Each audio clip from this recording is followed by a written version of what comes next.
ডাক্তারবাবু সারাদিন হসপিটালে অক্লান্ত পরিশ্রম করেছে।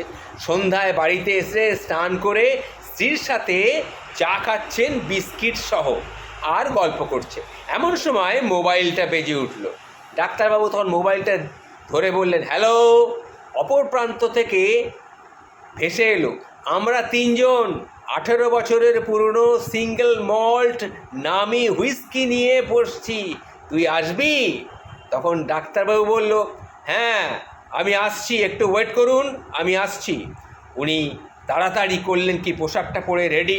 বেরোনোর সময় স্ত্রী তখন প্রশ্ন করলেন, কী গো, কোনো সিরিয়াস ব্যাপার? এই তো এত খেটে খুটে এলে, এমন কি সিরিয়াস ব্যাপার পড়লো যে তোমাকে আবার এক্ষুনি বেরোতে হচ্ছে? তখন ডাক্তারবাবু বললেন, মাত্র 18 বছর বয়স, অলরেডি 3জন ডাক্তার সেখানে পৌঁছে গেছে, আর দেরি করলে হয়তো সব শেষ হয়ে যাবে। তখন স্ত্রী বললে, তাহলে তুমি তাড়াতাড়ি যাও, তাড়াতাড়ি যাও, তাড়াতাড়ি যাও, শেষ হয়ে যাবার আগে তুমি তাড়াতাড়ি যাও।